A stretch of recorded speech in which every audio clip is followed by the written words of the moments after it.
أما بعد فأعوذ بالله من الشيطان الرجيم بسم الله الرحمن الرحيم واصبر على ما يقولون واهجرهم هجرا جميلا وذرني والمكذبين أولي النعمة ومهلهم قليلا إن لدينا أنكالا وجحيما وطعاما ذا غصة وعذابا أليما صدق الله مولانا العظيم وصدق رسوله النبي الكريم ونحن على ذلك من الشاهدين والشاكرين والحمد لله رب العالمين। মহান আল্লাহর দরবারে অসংখ্য শুকরিয়া আদায় করছি, যিনি আমাদেরকে কোরআনের মজলিসে একত্রে বসার তৌফিক দিয়েছেন। আলহামদুলিল্লাহ। গত সপ্তাহে আমরা সূরা মুজাম্মিলের 1 নম্বর আয়াত থেকে 9 নম্বর আয়াত পর্যন্ত এতটুকুর আলোচনা শুনেছিলাম। ইনশাআল্লাহুল আজিজ আজকে 10 নম্বর আয়াত থেকে নিয়ে সূরার শেষ পর্যন্ত আলোচনার চেষ্টা করা হবে। আল্লাহ তাআলা আমাদেরকে আমলের নিয়তে বলার এবং আমলের নিয়তে শোনার তৌফিক দান করেন। সূরা মুজাম্মিলের শুরুর দিকে আল্লাহ রাব্বুল আলামিনের পক্ষ থেকে রাসূলুল্লাহ সাল্লাল্লাহু আলাইহি ওয়াসাল্লামের প্রতি এবং নবীজির মাধ্যমে পুরো উম্মতের প্রতি কয়েকটি নির্দেশনা ছিল। প্রথম নির্দেশনা ছিল এই যে আপনি তাহাজ্জুদের নামাজ আদায় করুন।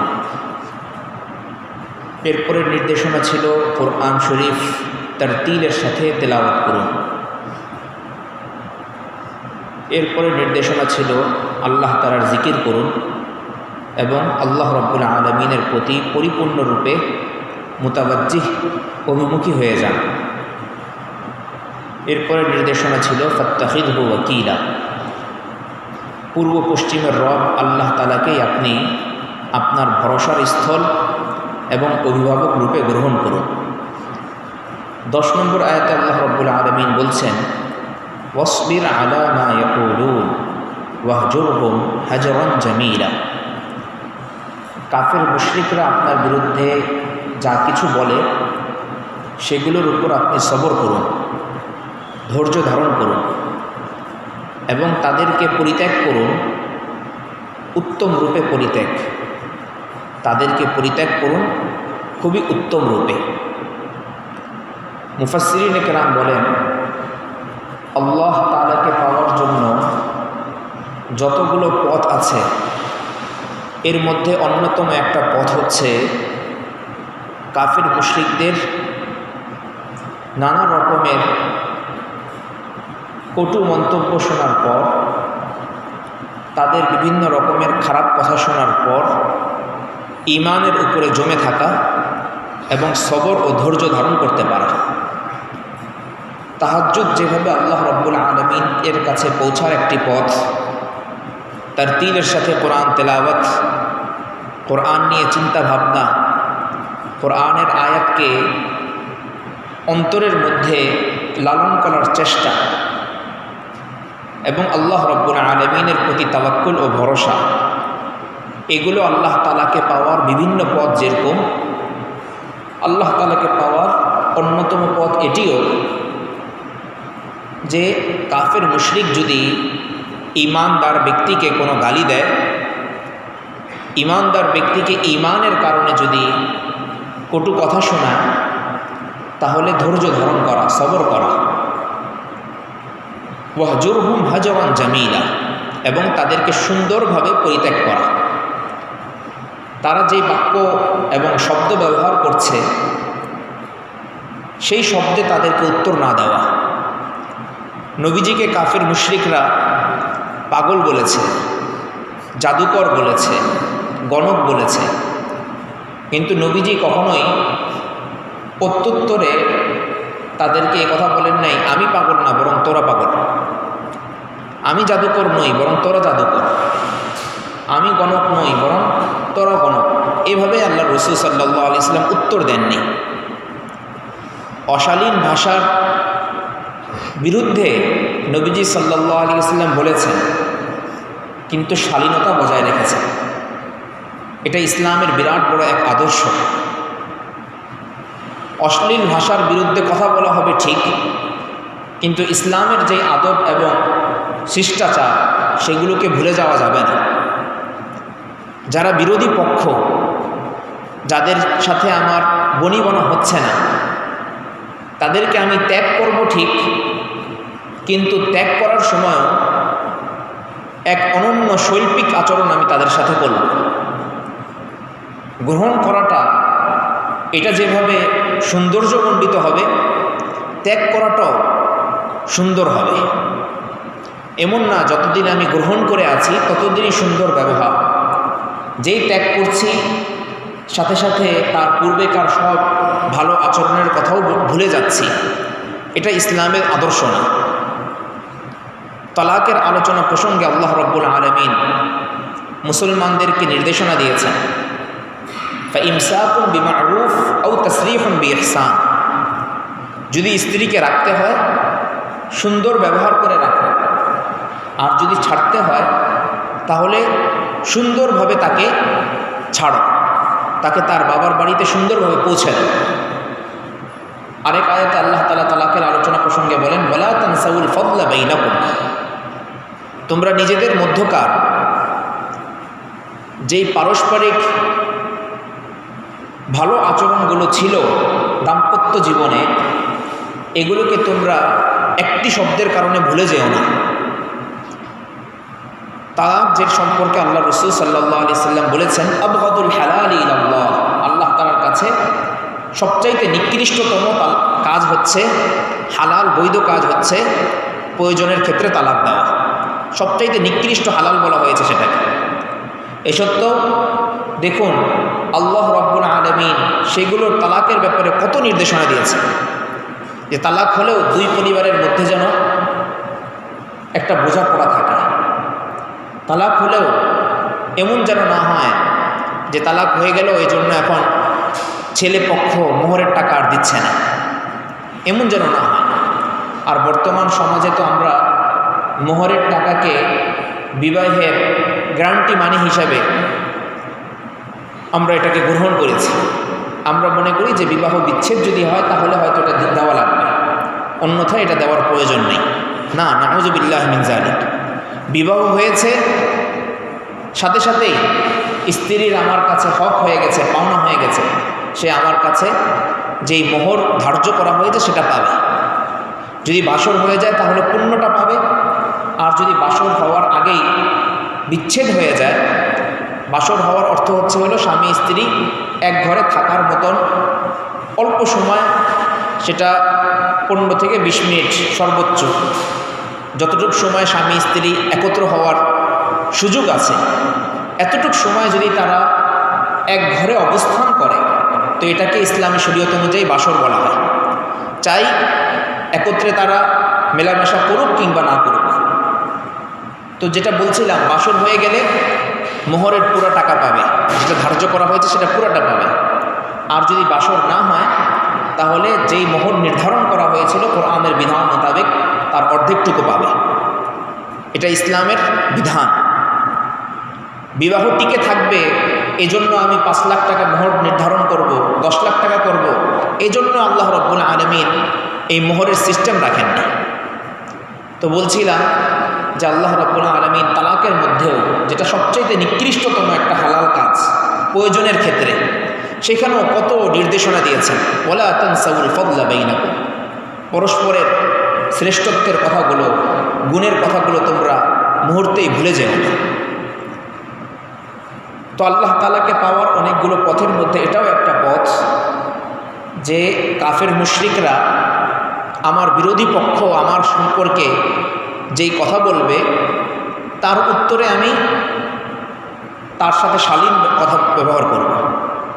সে আমাকে যত গালমন্দ করুক আমি ইনসাফের বাইরে যাব না, সে আমাকে যত গালমন্দ করুক আমি ইনসাফ থেকে বিচ্যুত হব না। এটা ইসলামের একটা আদর্শ। আমি যদি দেখি যে ইনসাফের শিক্ষা হচ্ছে, আমি যদি দেখতে পাই আমার বিরোধী আমাকে এমন একটা দোষ দিয়েছে যেটা আমার মধ্যে নেই, তো এখন উত্তর যখন দিতে যাব তখন ততটুকুই বলবো যতটুকু তার মধ্যে আছে, এর বাইরে আমি যাব না। ওয়াহজুরহুম হাজরান জামিলা। এরপর আল্লাহ তাআলা 11তম আয়াতে বলছেন ওয়াদারনি ওয়াল মুকাদ্দিবিনা উলিন না'মা ওয়া মাহহিলহুম কলিলা। আল্লাহ তাআলা রাসূলুল্লাহ সাল্লাল্লাহু আলাইহি ওয়াসাল্লামকে লক্ষ্য করে বলছেন, আপনি আমাকে এবং যারা আপনাকে মিথ্যা প্রতিপন্ন করেছে তাদেরকে ছেড়ে দিন। যারা আপনাকে মিথ্যা প্রতিপন্ন করেছে তাদের যা খবর নেওয়ার আমি নিব। উলিন না'মা, যারা আপনার মিথ্যা প্রতিপন্ন করেছে তাদের মধ্যে এক বিশেষ সিফাত এবং বৈশিষ্ট্য হচ্ছে যে তারা ঐশ্বর্যশীল, তাদের কাছে অনেক সহায় সম্পত্তি আছে, এই কারণে তারা আপনাকে মিথ্যা প্রতিপন্ন করছে। সাধারণত নবীদের ইতিহাস ঘাটলে এই বিষয়টি দেখা যায় যে প্রত্যেক যুগে নবীকে এবং নবীর দাওয়াতকে অস্বীকার করার ক্ষেত্রে অগ্রণী ভূমিকা পালন করেছে যাদের কাছে দুনিয়ার সহায় সম্পত্তি বেশি ছিল। নূহ আলাইহিস সালাতু ওয়াস সালামকে তার কওম বলেছে, আনুমিনু লাকা ওয়াত্তাবা'আকাল আরযালুন, আমরা তো এত ধনী ব্যক্তি, তোমার প্রতি তোমার কথায় আমরা ঈমান নিয়ে আসব, অথচ তোমার পিছনে তো ঘুরে তোমার অনুসরণ তো করেছে আমাদের মধ্যে যারা সমাজের যাদের কোনো দাম নেই এমন মানুষ তোমার পিছনে ঘুরছে, এমন মানুষ তোমাকে অনুসরণ করছে, তোমাকে আমরা অনুসরণ করব।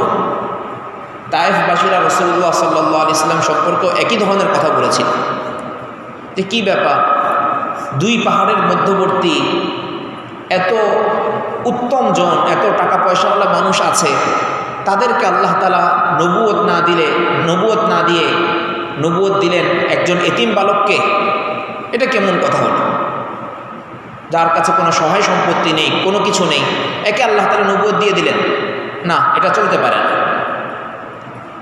তো আল্লাহ রাব্বুল আলামিন এই পৃথিবীতে হেদায়েতের সম্পর্ক টাকা পয়সার সাথে রাখেন নাই। যদি টাকা পয়সার সাথে এর সম্পর্ক হতো তাহলে এই পৃথিবীতে সবচাইতে প্রথমে ফিরআউন মূসা আলাইহিস সালাতু ওয়াস সালামের কথায় হেদায়েত পেয়ে যেত। আবু জাহাল, আবু লাহাব, তারা নবীজির কথায় হেদায়েত পেয়ে যেত। টাকা পয়সা সহায় সম্পত্তি এটাকে আল্লাহ রাব্বুল আলামিন পরীক্ষা স্বরূপ দিয়েছে। এটা পেয়ে যাওয়ার অর্থ এই না যে আমি আল্লাহ তাআলার প্রিয় হয়ে গেছি। আবার টাকা পয়সা থেকে বঞ্চিত হয়ে যাওয়ার এই অর্থও এই না যে আমি আল্লাহ তাআলার অনেক প্রিয় হয়ে গেছি। না, এটা কোনো মানদণ্ডই না। আল্লাহ তাআলার প্রিয় অপ্রিয় হওয়ার মানদণ্ড হচ্ছে তাকওয়া থাকা অথবা না থাকা। যদি টাকা পয়সা চলে আসে তাহলে সেটা আলহামদুলিল্লাহ, আল্লাহ তাআলার নিয়ামত এসেছে, সেই নিয়ামতকে আল্লাহ তাআলার নির্দেশিত পন্থায় আমি ব্যবহার করব। আর যদি না আসে তাহলে আমি সবর করব। আল্লাহ রাব্বুল আলামিনের কাছে ততটুক সহায় সম্পত্তি আমি চাব যতটুক থাকলে মানুষের কাছে হাত পাততে হবে না, যতটুক থাকলে আমি আমার পিতামাতা স্ত্রী পরিজনের খেদমত করতে পারব, যতটুক থাকলে আমিও মসজিদ মাদ্রাসা সহ দিনই যত খেদমত আছে সেগুলোও আমি স্বাচ্ছন্দ্যে করতে পারব। এতটুক সহায় সম্পত্তি আল্লাহ রাব্বুল আলামিনের কাছে চাওয়া যেতেই পারে এবং এক পর্যায়ে এটা তো অনেক গুরুত্বপূর্ণ একটা আমল। রাসূলুল্লাহ সাল্লাল্লাহু আলাইহি ওয়াসাল্লাম বলেছেন, তলাবু কাসবিল হালাল ফরিদাতুন বা'দাল ফরিদা।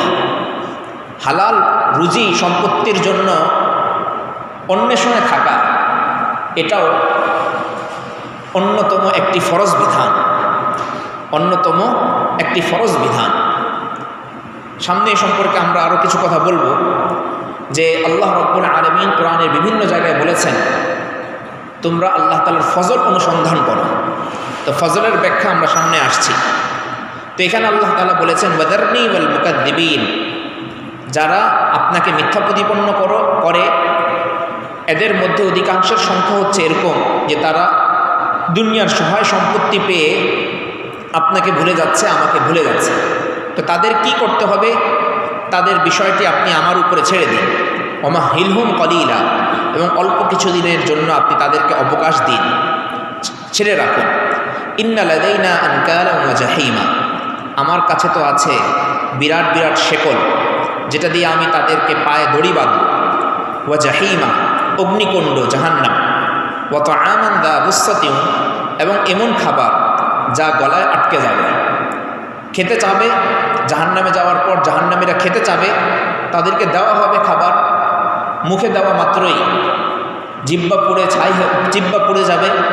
এরপরে যখন গলায় যাবে, গলার থেকে আর নিচে নামবে না, গলার এখানে আটকে থাকে। এরপর সেটাকে গলা থেকে নামানোর জন্য আবার খাবার চাবে, পানি চাবে। দীর্ঘক্ষণ পর তাদেরকে যে পানিটা দেওয়া হবে সেটা হবে জাহান্নামীদের পুজ। আল্লাহ তাআলা সেটা থেকে আমাদের সবাইকে হেফাজত করেন। ওয়া আযাবান আলীমা, আল্লাহ তাআলা বলছেন আমার কাছে আছে যন্ত্রণাদায়ক শাস্তি। ইয়াউমা তারজুফুল আরদু ওয়াল জিবাল ওয়া কানাতিল জিবালু কাসীবাম মাহিলা।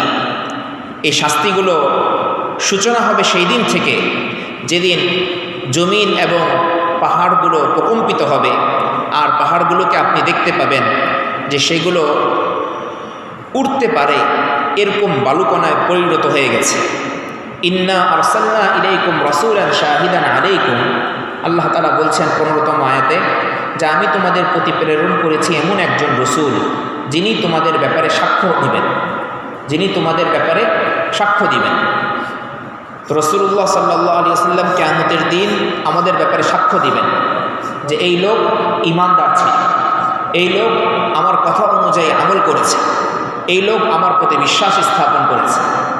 শুধুমাত্র রাসূলুল্লাহ সাল্লাল্লাহু আলাইহি ওয়াসাল্লাম একাই আমাদের পক্ষে সাক্ষী হবেন তা নয়, বরং নবীজি সাল্লাল্লাহু আলাইহি ওয়াসাল্লামের প্রতি আল্লাহ তাআলা যে কোরআন নাযিল করেছেন, এই কোরআনের আল্লাহ তাআলা আরেক জায়গায় বলেছেন ওয়া কাযালিকা জাআলনাকুম উম্মাতান ওয়াসাতা লিতাকুনু শুহাদা।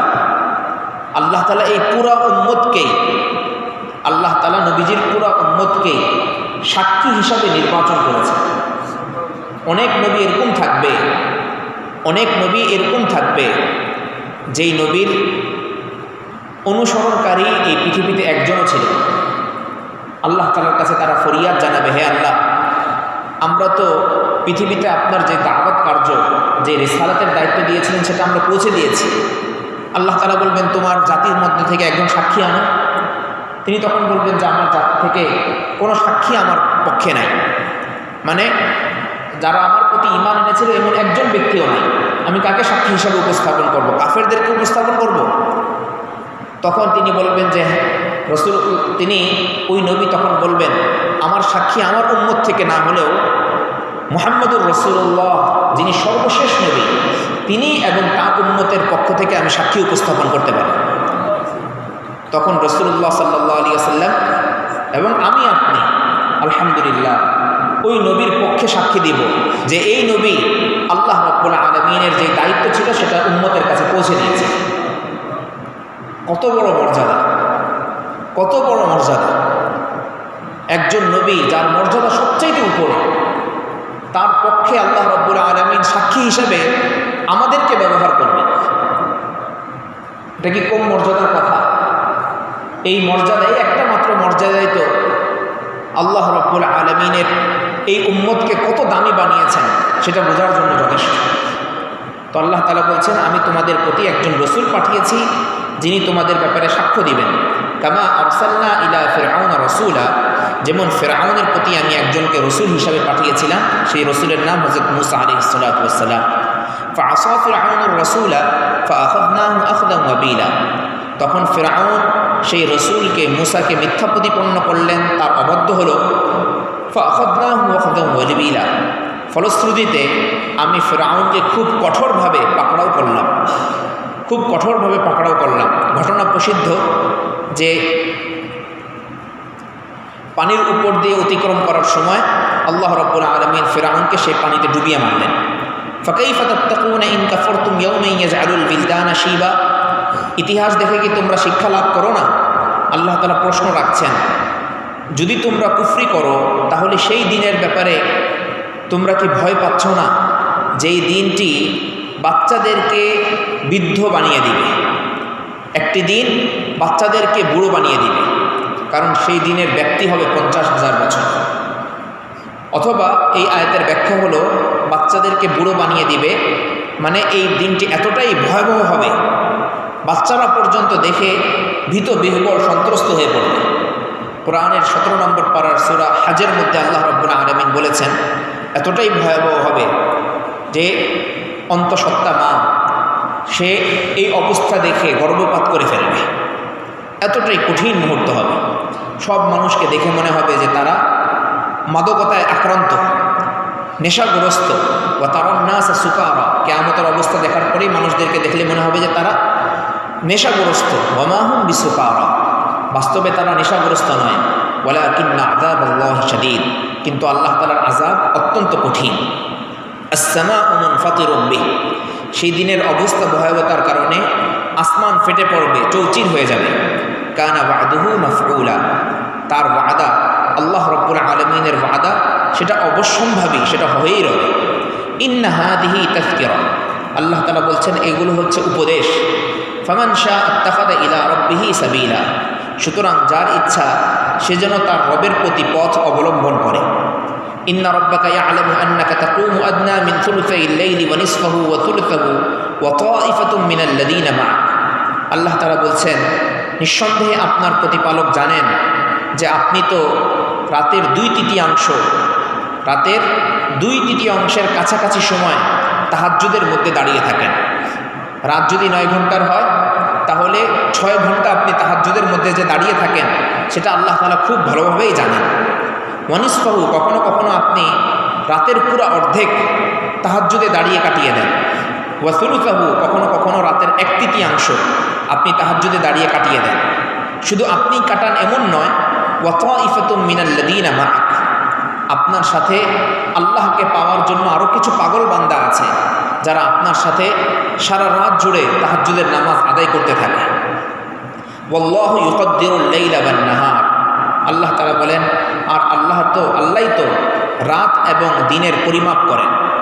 রাত এবং দিনের পরিমাপ করেন। রাত কতটুক সময়, দিন কতটুক সময়, এটার পরিমাপ আল্লাহ রাব্বুল আলামিনই নির্ধারণ করেন। এই আয়াতের ব্যাখ্যায় মুফাসসিরিনে কেরাম বলেন রাত ও দিন পরিমাপ করেন। অনেকগুলো অর্থের মধ্যে একটি অর্থ হচ্ছে যে ব্যক্তি অনেক সময় লম্বা সারা রাত নামাজ পড়ে, কিন্তু তার মধ্যে রিয়া থাকে, লোক দেখানোর মনোভাব থাকে। এর ফলে সারা রাত নামাজ পড়া সত্ত্বেও তার আমল নামার মধ্যে শূন্য থাকে, কোনো কিছুই তার অর্জন হয় না। আবার কোনো ব্যক্তি রাতের বেলা শুধুমাত্র 2 রাকাত নামাজ পড়তে পেরেছে। সারাদিন তার এত ব্যস্ততা যে এই ব্যস্ততার কারণে শরীর ভেঙে যায়, কাজ করতে পারে না, রাতের বেলা উঠতে পারে না, সে মাত্র 2 রাকাত নামাজ পড়েছে। তো আল্লাহ রাব্বুল আলামিন বলেন ওই রাতটাকে, সারা রাত তার আমল নামায় আমি ইবাদতের সওয়াব লিখে দিই।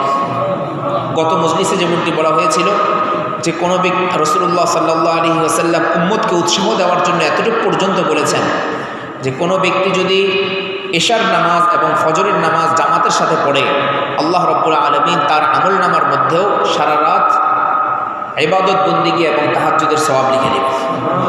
এটা আল্লাহ রাব্বুল আলামিনের প্রতিশ্রুতি। আলিমা আল্লাম তুহসুহু ফাতাবা আলাইকুম ফাকরাউ মা তায়াসসারা মিনাল কুরআন।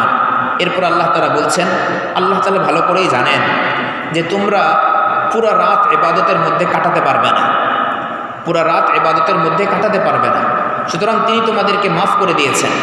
ফাকরাউ মা তায়াসসারা মিনাল কুরআন, এখন তোমাদের যতটুকু সহজ হয় কোরআন তেলাওয়াত করা ততটুকু তোমরা তেলাওয়াত করো। আলিমা আন সায়াকুনু মিনকুম মারদা, আল্লাহ রাব্বুল আলামিন এটাও জানেন যে তোমাদের মধ্য থেকে অনেকে অসুস্থ থাকবে। দিন সহজ, দিনকে আল্লাহ রাব্বুল আলামিন কতটুকু সহজ করেছেন লক্ষ্য করি যে আল্লাহ তাআলা বলছেন, আল্লাহ তাআলা ভালো করে জানেন যে তোমাদের মধ্যে অনেকে অসুস্থ থাকবে। ওয়া আখারুনা ইয়াদরিবুনা ফিল আরদি ইয়াবতাগুনা মিন ফাদলিল্লাহ, আবার কতক এমনও থাকবে যারা জমিনে বিচরণ করবে সারাদিন। কেন? আল্লাহ রাব্বুল আলামিনের ফজল, অনুগ্রহকে অনুসন্ধান করার জন্য। দেখুন এখানে আল্লাহ তাআলা তাহাজ্জুদ নামাজের বরাবর রেখেছেন কোন কাজটাকে? হালাল রুজি অন্বেষণ করা, আল্লাহ তাআলার ফজল অন্বেষণ করা, এটাকে তাহাজ্জুদের বরাবর রেখেছেন। কতটুক আল্লাহ তাআলা গুরুত্ব দিয়েছেন হালাল রুজি অন্বেষণ করার বিষয়টিকে। কোরআন শরীফের আরেক জায়গায় আল্লাহ তাআলা এই কথা বলেছেন, ইয়া আইয়ুহার রুসুল কুলু মিনাত তাইয়্যিবাত ওয়া'মালু সালিহা, হে রসুলগণ তোমরা হালাল খাও এবং নেক আমল করো। হালাল খাও এবং নেক আমল করো।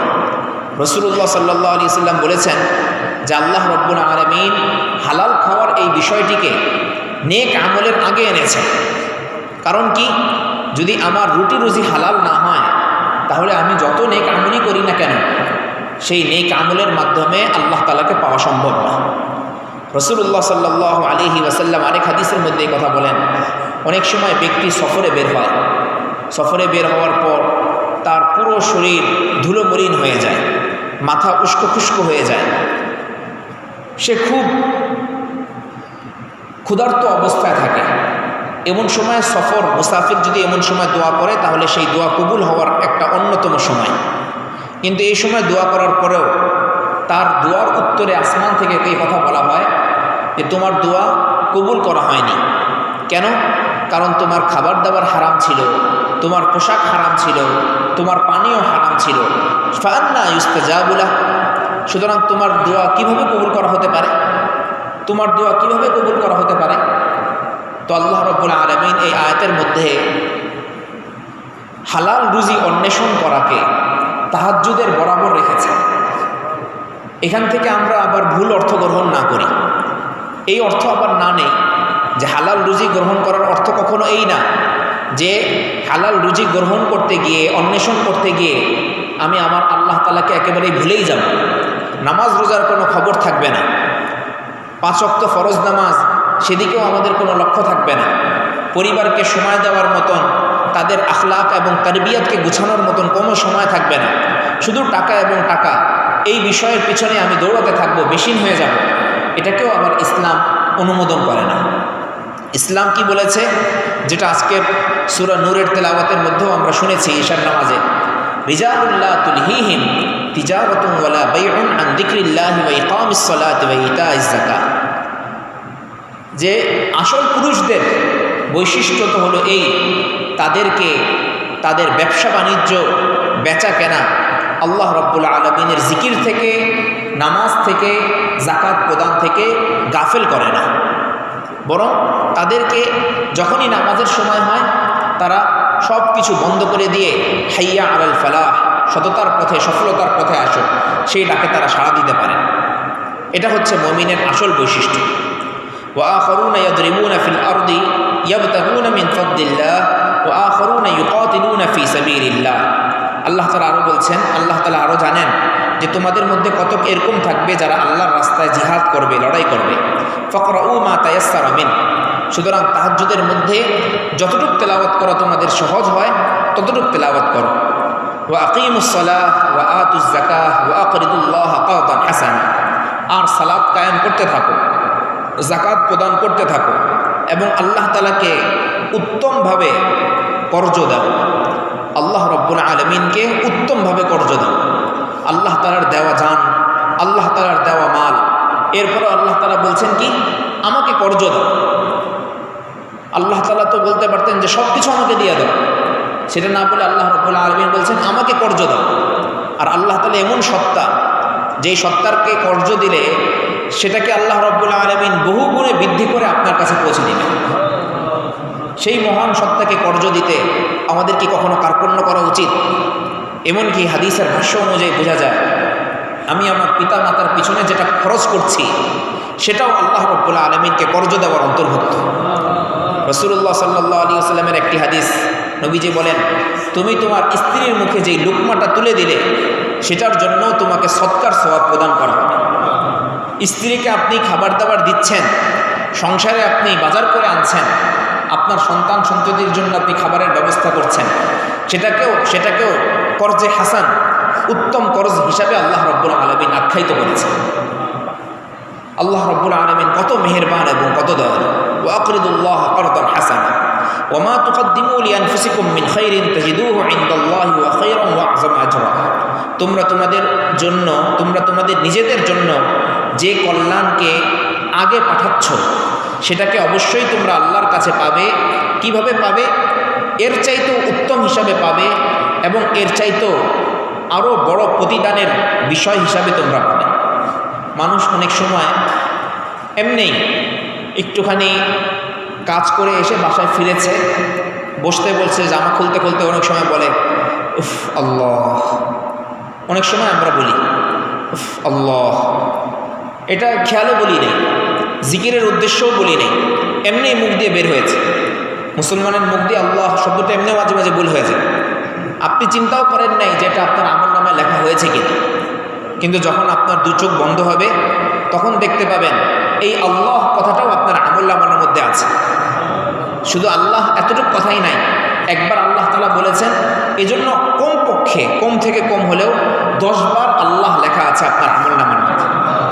আর আল্লাহ তাআলা তো যাকে চান তাকে 7 থেকে 70 পর্যন্ত 700 পর্যন্ত বৃদ্ধি করে দেন। এটা আল্লাহ রাব্বুল আলামিনের ওয়াদা। ওয়াস্তাগফিরুল্লাহ, আর আল্লাহ তাআলার কাছে ইস্তিগফার করতে থাকো, তওবা করতে থাকো, ইস্তিগফার করতে থাকো, তওবা করতে থাকো। ইন্নাল্লাহা গফুরুর রহিম, নিঃসন্দেহে আল্লাহ রাব্বুল আলামিন ক্ষমাশীল এবং দয়াশীল। আল্লাহ তাআলার ক্ষমা এবং দয়ার পরিমাণ কেমন? সহিহ মুসলিমের একটি বর্ণনা বলে শেষ করছি। রাসূলুল্লাহ সাল্লাল্লাহু আলাইহি ওয়াসাল্লামের কাছে একবার এক মহিলা আসলেন। মহিলা এসে নবীজিকে বললেন, ইয়া রাসূলুল্লাহ, আমি তো জিনা করে ফেলেছি, সুতরাং আমার উপরে আপনি জিনার শাস্তি কার্যকর করুন। রাসূলুল্লাহ সাল্লাল্লাহু আলাইহি ওয়াসাল্লাম তার থেকে মুখ ঘুরিয়ে নিলেন। এই মহিলা আল্লাহ রসুলের সোহবত পেয়েছে, ঈমান তেমন আছে, অপরাধ হয়ে গেছে কিন্তু ঈমান আছে এবং নবীজির সোহবত প্রাপ্ত। নবীজি যেদিকে মুখ ঘুরিয়েছিলেন সেদিকে আবার আসলেন, এসে বললেন, ইয়া রাসূলুল্লাহ আকিম আলাইয়াল হাদ, আমি অপরাধ করেছি, আমার উপরে জিনার যে শাস্তি সেটা কার্যকর করুন। নবীজি আবার মুখ ফিরিয়ে নিলেন। তৃতীয়বারও একই কথা। তৃতীয়বার শোনার পর যেহেতু নবীজি সাল্লাল্লাহু আলাইহি ওয়াসাল্লাম নবী যেভাবে আবার বিচারকও ছিলেন, এইবার তৃতীয়বার আর ফেরত দেওয়ার সুযোগ নেই।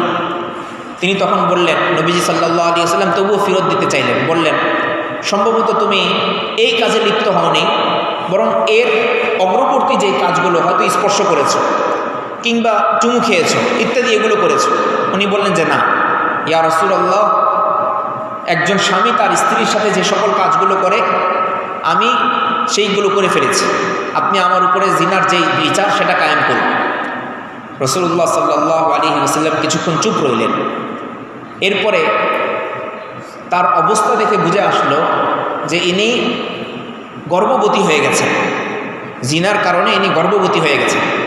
রাসূলুল্লাহ সাল্লাল্লাহু আলাইহি ওয়াসাল্লাম বললেন, তুমি অপরাধ করেছো, তোমার বাচ্চা যে পেটে যে সন্তান আছে তার তো কোনো অপরাধ নাই, তুমি যাও, এখন ফেরত যাও, এই বাচ্চা প্রসব হওয়ার পর তখন তুমি এসো। আল্লাহ রাসূল সাল্লাল্লাহু আলাইহি ওয়াসাল্লাম তাকে ফেরত দিয়ে দিলেন। যেদিন বাচ্চা হলো ঠিক সেই দিনই তিনি এই অসুস্থ অবস্থায় দৌড়ে আসলেন আল্লাহ রসুলের কাছে। রাসূলুল্লাহ সাল্লাল্লাহু অপরাধ বোধ কতটুকু ছিল, রাসূলুল্লাহ সাল্লাল্লাহু আলাইহি ওয়াসাল্লাম তাকে আবার ফেরত দিলেন। বললেন যে বাচ্চা এই অবস্থা, তাকে দুধ পান করানোর মতন কোনো মানুষ যদি না থাকে তাহলে তো সে মারা যাবে। আর ইসলামী আদালতের এটা একটা বিধান, হয় সাক্ষীর মাধ্যমে বিচার সাব্যস্ত হবে, তার অপরাধ সাব্যস্ত হবে, অথবা স্বীকারোক্তির মাধ্যমে হবে। কোনো ব্যক্তি যদি স্বীকার করে, স্বীকারের পর যদি বিচারের মজলিস থেকে চলে যাওয়ার পর যদি সে আর না আসে, নিজে স্বেচ্ছাপ্রণীত হয়ে কোনো বিষয় স্বীকার করছে, এর পক্ষে বিপক্ষে কোনো ধরনের কোনো সাক্ষ্য প্রমাণ নেই, তিনি যদি আবার নিজে ফেরত না আসেন, সাক্ষী নিজে স্বীকারোক্তির জন্য ফেরত না আসেন, তাহলে তাকে ধরে আনা হবে না, যেহেতু তিনি স্বেচ্ছাপ্রণীত হয়ে স্বীকার করছেন। বিশেষ করে ব্যক্তির সমস্যাগুলোর ক্ষেত্রে, হ্যাঁ টাকা পয়সার বিষয় যদি হয় সেক্ষেত্রে ভিন্ন কথা, কারণ এটা আরেকজনের সাথে সংশ্লিষ্ট। তো এই সাহাবিয়া, এই মুসলিম নারী, তিনি কি করলেন, তিনি আবার ফেরত গেলেন। আল্লাহ রাসূল সাল্লাল্লাহু আলাইহি ওয়াসাল্লাম তখন বললেন, এই বাচ্চাকে দুধ পান করাও, দুধ পান করানোর সময় শেষ হলে তখন এসো। তিনি ফেরত গেলেন। ফেরত যাওয়ার পর যখন 2 বছর পূর্ণ হলো, তখন বারবার যেহেতু আল্লাহ রাসূল ফেরত দিচ্ছেন, এবার বাচ্চার হাতে একটা রুটি দিলেন।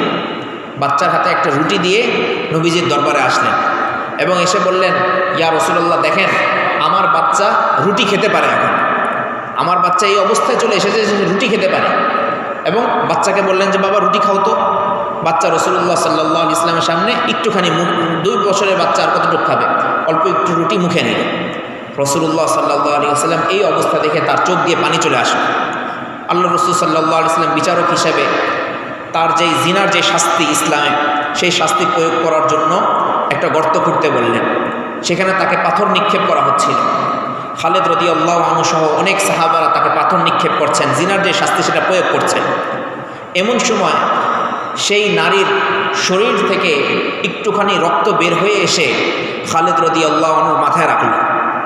লাগামাত্রই খালেদ রাদিয়াল্লাহু আনহু বললেন, ছি, একজন জানিয়া মহিলার রক্ত আমার গায়ে লেগেছে, ছি। এভাবে তিনি একটা অবজ্ঞা প্রকাশ করতে চাইলেন। রাসূলুল্লাহ সাল্লাল্লাহু আলাইহি ওয়াসাল্লামের দৃষ্টি এড়ালেন। তিনি খালিদ ইবনে ওয়ালিদ রাদিয়াল্লাহু আনহুকে বললেন, খালেদ, তুমি কার ব্যাপারে অবজ্ঞা করছো? জানো এটা কার রক্ত? এটা এমন নারীর রক্ত, এই যেই নারীর তওবা যদি পুরো মদিনাবাসীর মধ্যে বন্টন করে দেওয়া হয়, আরেক রেওয়ায়েতের মধ্যে আছে 70 জন মদিনাবাসীর 70 জনের মানুষের মধ্যে যদি বন্টন করে দেওয়া হয়, আল্লাহ রাব্বুল আলামিন সবাইকে মাফ করে দেবেন। এমন নারীর রক্ত। তো যে ব্যক্তি তওবা করেছে, আল্লাহ রাব্বুল আলামিনের কাছে সে অনেক প্রিয় হয়ে যায়। আল্লাহ তাআলার কাছে সে অনেক প্রিয় হয়ে যায়। এতটুকু প্রিয় হয়ে যায় যে অন্য ব্যক্তি হয়তো আগে থেকে ইবাদত বন্দেগী করছে, সে অনেক সময় পৌঁছতে পারে না, আল্লাহ তাআলার এতটুকু দিদার লাভ করতে পারে না যতটুকু দিদার তওবার মাধ্যমে বান্দা লাভ করে ফেলে। এই জন্য সবসময় তওবা করা যায়। এক বুজুর্গ ব্যক্তি ছিলেন হাফস বিন দুরাইদ রহমতুল্লাহ আলাইহি। তিনি বলেন, একবার আমি এক ঘাতক ব্যক্তিকে দেখলাম, হত্যাকারী ব্যক্তিকে দেখলাম। দেখার পর থেকেই আমার মন বলতে লাগলো, আমি তো এই ঘাতক থেকে বেশি উত্তম, আমি এই ঘাতক থেকে বেশি উত্তম। কিন্তু পরক্ষণেই আমি আমার যিনি মুরব্বী ছিলেন আব্দুল্লাহ ইবনে মুবারক রহমতুল্লাহ আলাইহি, তার কাছে গেলাম। তার কাছে গিয়ে আমার এই মনের অবস্থাটা ব্যক্ত করলাম। তখন আব্দুল্লাহ ইবনে মুবারক রহমতুল্লাহ আলাইহি বললেন, আমনুকা আলা নাফসিকা আশাদ্দু আলাইকা মিন দুনুবি। তার অপরাধের চাইতেও তুমি আরেকটা বড় অপরাধ করেছো। সেটা কি অপরাধ? তুমি তাকে অবজ্ঞা করছো, যে সে গুনাহের কারণে একেবারেই নিচে পড়ে গেছে, আর তুমি যেহেতু গুনাহ লিপ্ত হওনি, এজন্য তুমি তোমার নিজের ব্যাপারে নিশ্চিন্ত হয়ে গেছো। এটা আরও বড় অপরাধ। বনি ইসরাইলের এক ব্যক্তি ছিলেন, যেই ব্যক্তি পাহাড়ের উপরে বসে বসে ইবাদত বন্দেগী করতেন, খুব নেক ব্যক্তি। একবার এক অপরাধী ব্যক্তি, গুনাহগার এক ব্যক্তি তার পাশ দিয়ে অতিক্রম করল। তো অতিক্রম করার সময় তিনি বুজুর্গ ব্যক্তিকে দেখার পরেই তার মনে চিন্তা আসলো, আমি নিজে তো ভালো না, একটু ভালো মানুষের সোহবতে কিছুক্ষণ কাটিয়ে যাই। শের আছে, একটা কবিতা আছে, হিব্বুস সালিহিনা ওয়ালাস্তু মিনহুম। আমি নিজে যদিও ভালো নই, কিন্তু সৎলোক যারা, তাদেরকে আমি খুব ভালোবাসি। এই ভালোবাসার বদৌলতে আল্লাহ রাব্বুল আলামিন হয়তো আমাকে সততা দান করতে পারেন। তো ওই ব্যক্তি, ওই গুনাহগার ব্যক্তি সৎ মানুষটির সংস্পর্শে গিয়ে বসল। তো বসার পরপরেই সৎ মানুষটির অন্তরের মধ্যে অহংকার বোধ আসলো এবং সে বলতে লাগলো, তুই তো অচ্ছুত, তুই গুনাহগার, বের হয় এখান থেকে। এই কথা বলে অবজ্ঞা করে সেই লোকটিকে বের করে দিল। আল্লাহ রাব্বুল আলামিনও দুইজনের ব্যাপারে ফয়সালা করলেন, বললেন যে এখন থেকে তোমাদের নতুন করে জীবন শুরু হবে। যেই ব্যক্তি অবজ্ঞা করেছিল সেই ব্যক্তি আমার রহমত থেকে এখন থেকে বঞ্চিত, সে আর ইবাদত বন্দেগী করতে পারবে না। আর যেই ব্যক্তিকে অবজ্ঞা করা হয়েছিল এবং যে লোকটা সৎ লোকটিকে ভালোবেসেছিল, আল্লাহ রাব্বুল আলামিন তাকে যুগের ওলি বানিয়ে দিয়েছিলেন। তো তওবা ইস্তেগফার এর গুরুত্ব আল্লাহ রাব্বুল আলামিনের কাছে অনেক বেশি, এবং অবজ্ঞা, তুচ্ছ তাচ্ছিল্য করা, এটাকে আল্লাহ রাব্বুল আলামিন খুবই অপছন্দ করেন। আল্লাহ রাব্বুল আলামিন আমাদেরকে নেক কাজ বেশি বেশি করার এবং তওবা ইস্তেগফার বেশি বেশি করার তৌফিক দান করেন।